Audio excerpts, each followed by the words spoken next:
Welcome back to another tier list. Today, by the title you can see, we'll be ranking all 14 of Guy Ritchie's films. So this director has a few more films, I think, coming out this year, later on in the year, but as of now he has 14 released. I've seen them all.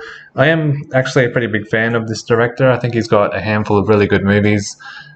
He's also got a few movies that are just okay, and then he's got a few pretty bad ones as well. So in no particular order, we'll just get into it and see where they go.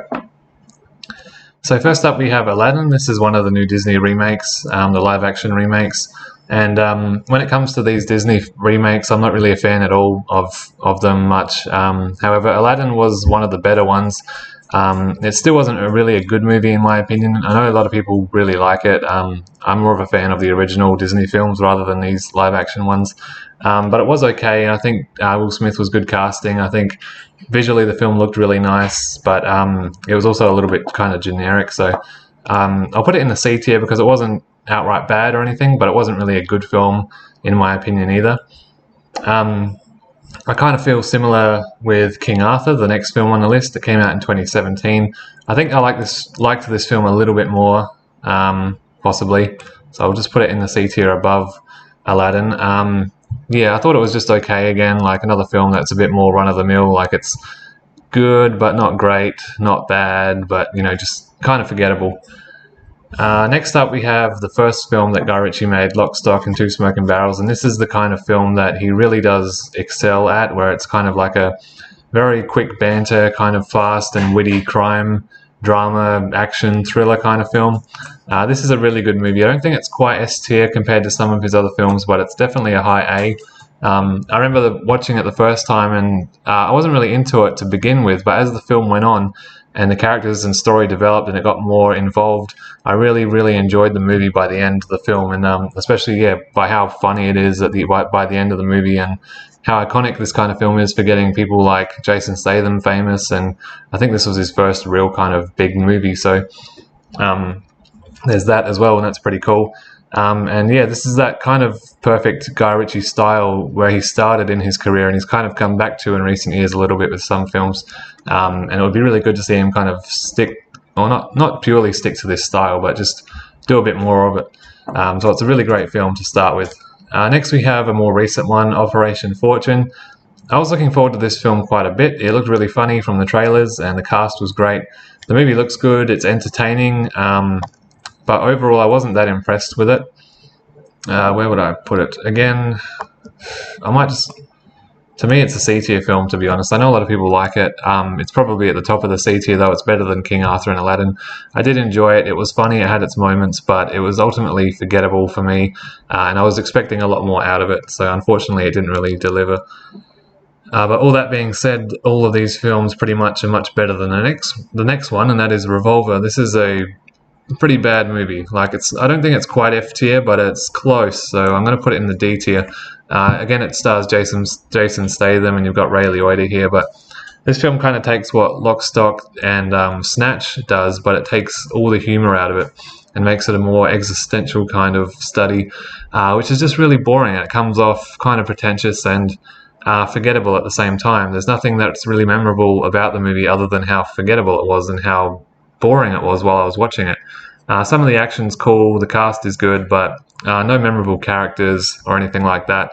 I didn't hate watching it, so I can't really put it in the F tier, but to be honest, it was pretty close. It's not a good movie by any means. So next up we have Rock and Roller.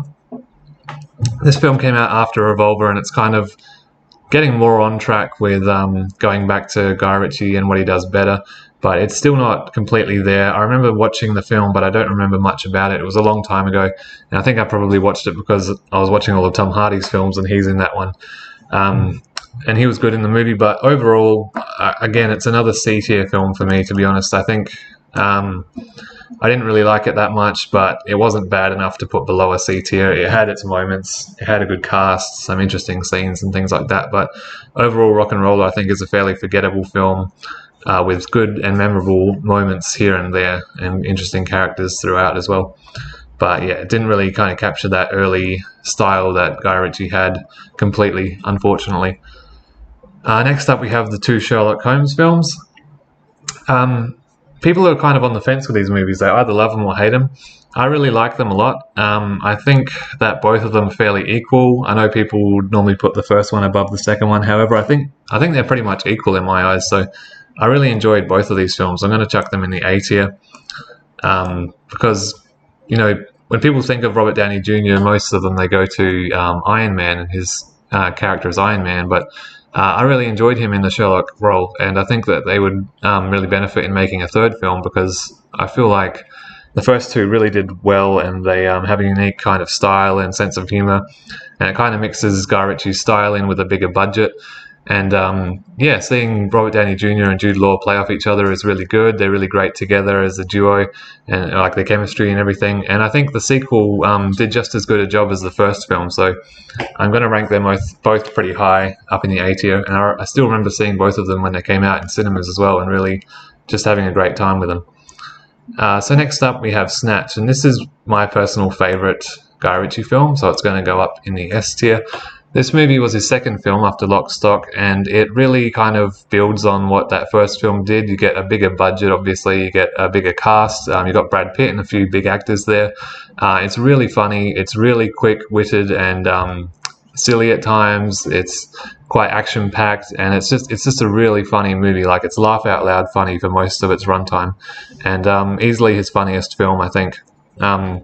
I'd highly recommend it. I haven't actually seen it for a couple of years, and I always feel like rewatching it, so I'll have to do that soon. I do have it on Blu-ray, but yeah, it's a great film. If you haven't seen it, especially if you haven't seen Brad Pitt in this kind of role before, because he hasn't really played a character like this before. His dialogue is virtually, like, you can't really understand almost the word he says throughout the film, but it's a very good film, very funny, very quick-witted, and it's got Guy Ritchie's style all through, and it kind of has it. It's kind of like his style in perfection. Like, it hasn't gotten that good again, and it hasn't been that good before, so I think it's definitely his best film.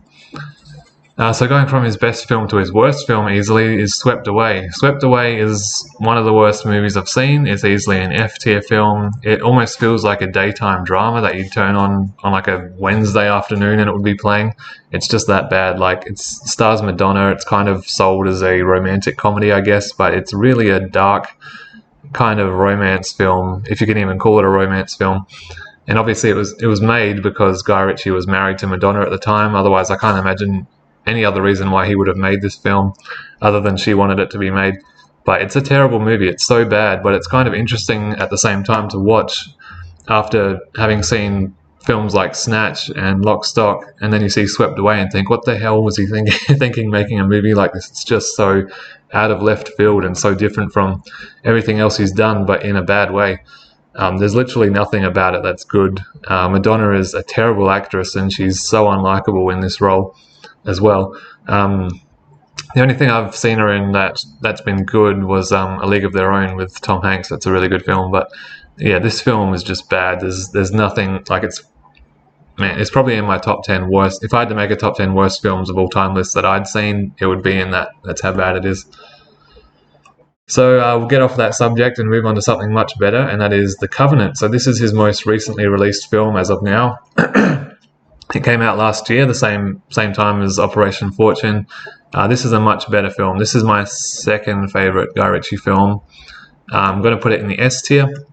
The Covenant is an excellent film set in war in Afghanistan, but it's not really about the war so much as it's about the journey of two soldiers, or a soldier and his interpreter, and Jake Gyllenhaal plays the lead character, and he's pretty much on a journey throughout the film because he's been injured. His interpreter's rescuing him, taking him to safety, and then the second half of the film focuses on Jake Gyllenhaal, who's back at home trying to help his interpreter get a visa and come to the US because he's in danger where he is. And it's an excellent film. I really loved it so much, and it was one of my favorite films of last year. Definitely an S tier movie all round. It's so entertaining and interesting. I think it's based on a true story, possibly. But yeah, a great enthralling story, fantastic action scenes, great dialogue and characters. The two leads have great chemistry. The film's it's extremely entertaining while being very serious at the same time, and having a great message and some really great action and characters. So I would highly recommend The Covenant if you haven't seen it, or it's also known as Guy Ritchie's The Covenant as well. But yeah, I really love that film, and if you haven't seen it, definitely check it out. Next, we have a film that kind of everyone thinks is his, or takes it as his return to form. It came out in 2019, same year as Aladdin, but it kind of was the first film to successfully revisit the style that he created in his first two films, and that is The Gentleman with Matthew McConaughey. This is a really funny movie. I really like it. I have it on Blu-ray as well, and it's definitely an A-tier film, so I'm going to chuck that up next to Lock, Stock in the A-tier. I think it's a fantastic movie. It's pretty much like everything that Snatch and Lock, Stock did, but obviously 20 years later or something. So it's really funny. It's got the humor through it. It works really well. The characters are really unique and memorable, and they all stand out and have their moments. I really love Colin Farrell's character in the film. He's super funny and has some of the best scenes in the movie. But yeah, it's another one like Snatch where it's just laugh out loud the whole way pretty much and super entertaining. So yeah, it's a really great film. Next up, we have The Man from U.N.C.L.E. This is kind of like if you took a James Bond film, I guess, and set it in the 60s, 50s or 60s, I think it's set, probably the 60s. But it's a lot more cheesy and corny and over the top as well. So it's not as serious as a Bond film. It definitely has a streak of humor throughout it. It is a good movie. I don't like it as much as these films, but I'm going to put it in the B tier because it's in between for me. Henry Cavill's great. He's a really good actor. I really love him as Superman and a few other roles he's done, and he really works well here as this character. Armie Hammer was good in the film too, and overall it was just a fun, enjoyable movie. It wasn't great where it could be put in the A tier, but it also was much better than those films in the C tier. So I do think that the Man from U.N.C.L.E. is a very good film and it's very enjoyable and has its moments. So I would recommend that one. And last but not least, we have another recent one from 2021, I think, and that is another Jason Statham starring film, Wrath of Man. This is pretty much a straightforward, straight-up action revenge thriller, and it's really, really good. It doesn't have the humor that he's known for. It's more of a straightforward, like I said, revenge thriller without that kind of comedic streak through the film, but it still works really well, and it's actually one of Guy Ritchie's better films in my opinion as well. I think it's another one that's good enough to go up in the A tier, so I'm going to throw that up there because I was really impressed by it. It's kind of like, I guess, like The Covenant, where it's a really great, solid film, but it doesn't have that humor through it, but that's fine because with the story that it's telling, it doesn't really warrant having humor in it as well, I don't think. So great film, very memorable characters and action scenes. It kind of feels like a throwback to like late 80s, early 90s kind of action films in a way, but it does it really well. And yeah, Guy Ritchie, when he's good, he's really good, and he really pulls it off with these kind of films, I think.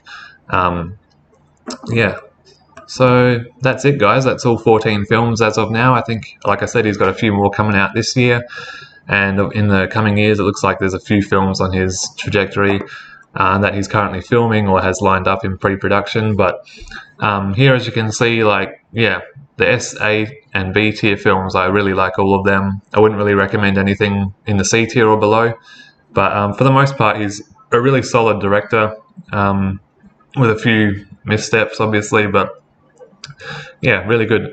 So thanks for watching, guys. Please let me know down below where you'd rank these films, and please subscribe. Bye.